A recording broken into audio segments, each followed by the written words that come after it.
God's giving them a chance the same as he's going to give you a chance. Instead of being angry and like concentrating it on directly on the person and at the person, it's like more of concentrate on the action the person is doing. It's like, I'm not frustrated at you, I'm not angry at you, I'm angry at the actions that you're doing.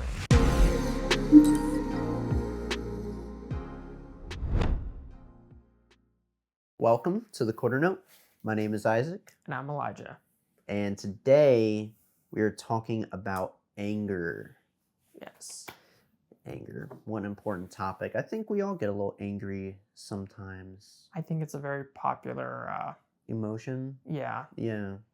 But, you know, I don't know if I should say this for later, but I think it's okay to be angry, but it depends on how, like, your thoughts about when you're angry. We'll get to that in a bit. So, Yes. We're going to read 2 verses. First one is James 1:19. This is a pretty popular verse. Well, we're going to read 20 as well. But basically this verse goes, "Know this, my beloved brothers, let every person be quick to hear, slow to speak, slow to anger, for the anger of man does not produce the righteousness of God." Mm-hmm. Good stuff, good stuff. Yep. Yep. And then our second verse is Proverbs 14:29, which says, "Whoever is slow to anger has great understanding, but he who has a hasty temper exalts folly." So, I don't know why I did a British accent when I said that. So, anger. Is there such thing as good anger?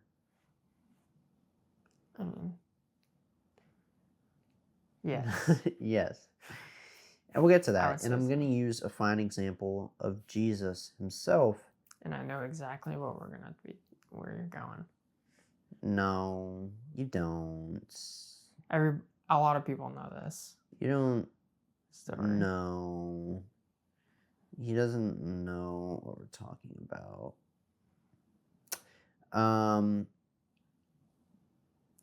I can't find the exact verse where it's from, but basically,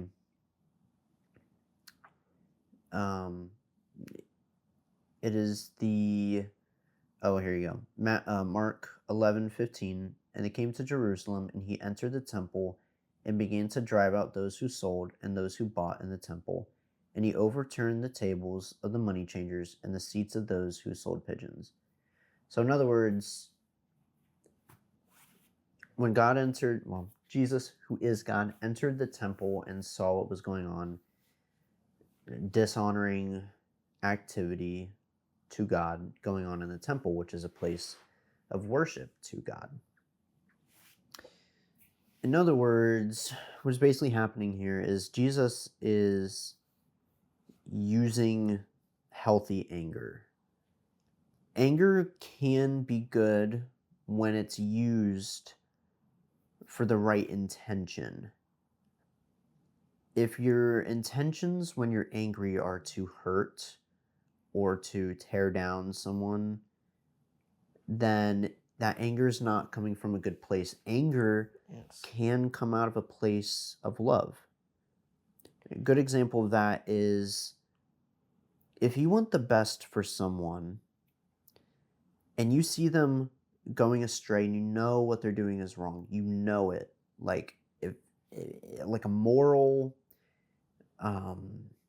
they're doing immoral things, you have a right to be angry with that person as long as you're using that anger to steer them in the right direction and encourage them. Yeah. Not to condemn. Yeah. I think like nowadays people like the when people think of anger, we only think of like screaming, yelling, like, you know, Yeah. also saying things that aren't really like kind to each other. And so it's like, I think another way you could say is almost like frustrated. Like it's a Yeah. frustration of with like whatever it is. Like I think that's a good way to like compare it to like, because nowadays like not many people use the word anger when they're frustrated, but it's the same sort of thing there. And then like with Jesus overturning the tables and stuff, I've seen people use that as like, oh, like, and then they try to be like, then they read the verses about being slow to anger and all that stuff. And I mean, come on, Jesus, slow to anger. Like, that's the only time you see him like angry. Yeah. And, he wasn't angry. The reason why he was angry there is because people were doing immoral things And disrespecting God. God. So it's like, he's angry at the action the people are doing, right? Mm-hmm. So if we're angry, instead of being angry and like concentrating it on directly on the person and at the person, Yeah. it's like more of concentrate on the action the person is doing. It's like, I'm not frustrated at you, or I'm not angry at you, I'm angry at the actions that you're doing. Yeah. Because it's like, come on, like, why are you doing what you're doing? Yeah. It's like, if you talk to somebody so many times about like doing something or not doing something, and they know better, it's like, why are you doing that? Like, come on. Yeah. And I mean, you can kind of think of it like as like parents getting like mad at their kids for doing something wrong, right? They're not really mad. I can't say this for 100% parents because like I know not all parents are perfect, obviously, and stuff, but like good parents will get angry at the action that their child has done. Yeah. Like, why did you do that? Why did you do that? Don't do that. You know better not to do that. It's not like, instead of being like, oh, you stupid little punk kid kind of thing, like, instead of being like that, I'm not saying, dude, I'm saying don't say that. You can't look at me like ridiculous. Okay. Why does he always say the violent things? That's not violent. Yeah. Stupid little punk kid. That's not violent. That's not violent? Oh. Never mind. But instead of like directing your anger directly at the kids and like, saying things that are disrespectful or mean to them as a parent, it's like, why should, instead it's like, come on, you know better, do better. Be better. Be better. Yeah. I would say too, there are a lot of people that look at God in the Old Testament and go, well, look at God, look at what he did, look at all the people he killed, and look at, all these evil things that God has done. It's not evil. The problem is the people back then constantly went against God.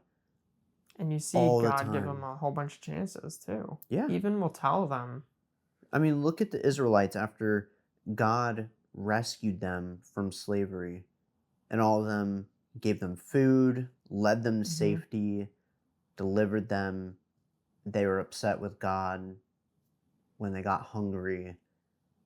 acted like God didn't provide anything for them. God had every right to be angry and be like, look at everything else I did for you. Yeah.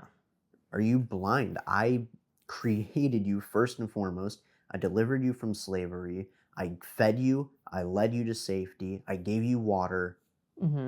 Everything. And that's the anger of God, but that anger is out of love. He's like, I love you guys so much, and you can't see it, Yeah. And it's the same thing. People always want to tear down God from the Old Testament. We don't understand And they're just looking at like the one part where he's like, yeah, they're not looking at like he destroys like, like opens up the earth and it swallows people. But it's like, okay, but look at the history of like throughout the Old Testament about those people before. Like look at what like if like look and see that like what happened before that, because you'll be like, oh, God gave him a whole bunch of chances. Just like how he gives us chances too. We can do, you'll see, even it's like, why do the worst of the worst people why are they allowed to, continue to live, and they're like horrible, horrible people. But it's like God's giving them a chance the same as he's going to give you a chance. Yeah. And when God decides to cast his judgment and his wrath, we don't know when or why, the reason, that's only for God to know. So why God did those things in the Old Testament that seem evil, they're not evil. That's God casting his judgment and his wrath when he says so. It's not up to us. It's not because of what we want. It's because of what he says is right. It's not like he didn't love those people. He most definitely did. And I guarantee you, he gave them most definitely chance and chance and chance and chance. Just like he gives us chance and chance and chance and chance.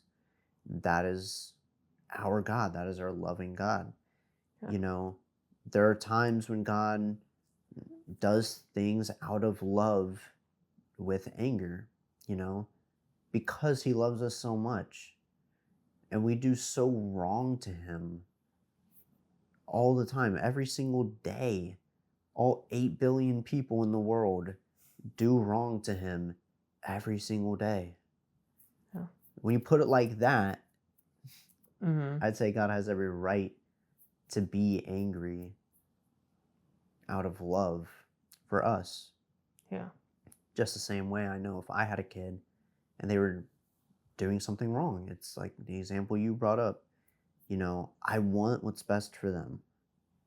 And it's like they think they know better, but they don't. And it's come on. You have every right to be angry. Bad anger looks at condemning and hurting. And that is when anger is wrong. When it's purely used to tear down another person. Yeah. We all make mistakes. We all do things that are wrong. We have no right to get angry and tear someone down. I get it, you're frustrated. I get it, you're angry. But it gives no right to tear someone down. Yeah. The thing I like about Proverbs 14:29 was it said, I'm going to have to pull it back up again, but there's one part that really stood out to me, and that was, I spelled Proverbs wrong, so, there we go. Whoever is slow to anger has great understanding. When we are slow to anger and we actually take time to hear the person out and to listen to what they're saying, when we're slow to speak, quick to listen, and we pay attention to what that person is saying, we have a moment to decide, is this a moment to get angry? Is this really worth getting angry over? Yeah. Is this worth condemning or tearing down this person? Most of the time, no. No, never. Tear down somebody. No. Yeah. So, but he who has a hasty temper exalts folly. In other words, those who are quick-tempered are foolish. Mm-hmm. If we just get angry or frustrated with the littlest things so quickly without giving any time for reason or an explanation, what Yeah. if we're wrong? Right. Then you look foolish. Mm-hmm. And I mean, it's crazy, but I know we said it's kind of, it's not crazy, but it's cool that to see how, like, every sin, we've said this in one of our previous episodes, it stems from like selfishness. Yeah. Like anger. Why do we get angry? Because it's like we think we know what's right, and we Yeah. want to like, or we think that we're better than somebody else, and we're just like putting them down, kind of, and that's the wrong kind of anger, obviously, but it's like every like sin stems from selfishness. And you see, like,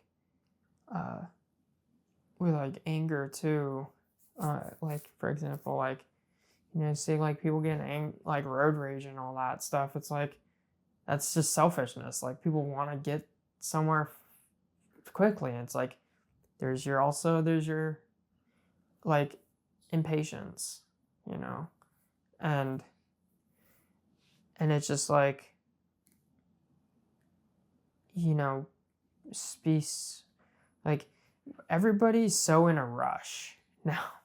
Like we all want to like get somewhere quick. We all want to like be whatever it is. We want things instantly, right? And so it's like we'll get angry quickly because we want, or we think something's right, and we're like, we want to just make our point quickly and be like, no, like this is it. This is what it is.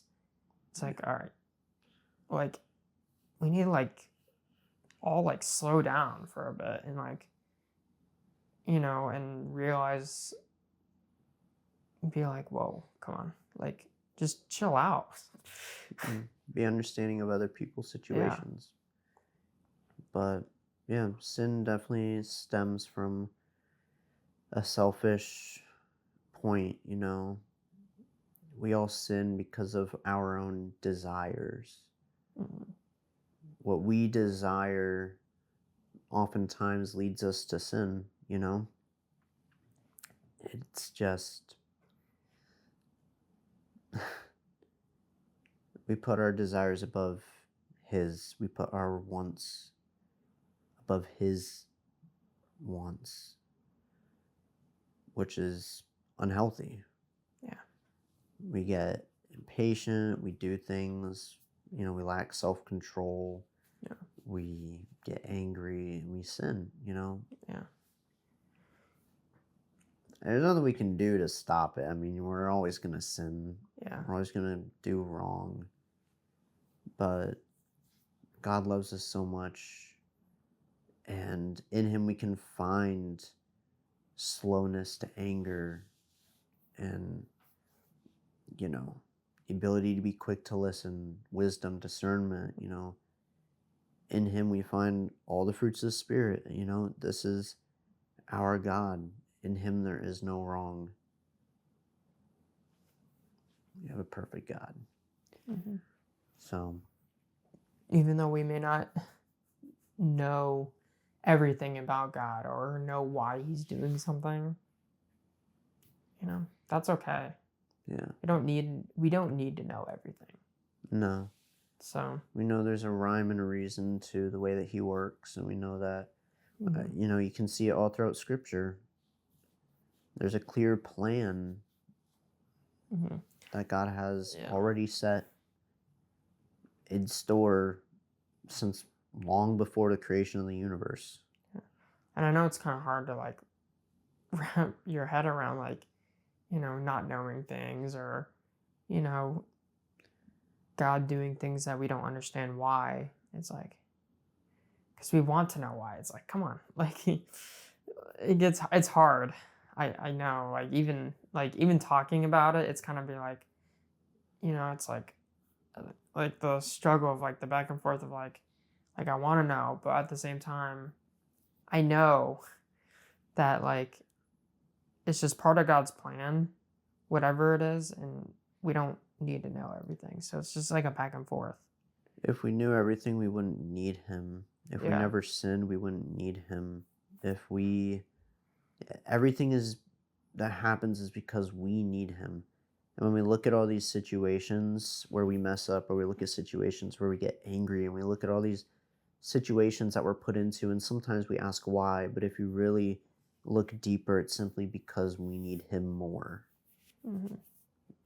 And that's when we think, man, I got my life going perfect. My life is going straight and everything. We still need him. Yeah. But yeah. I think that's it. So anger.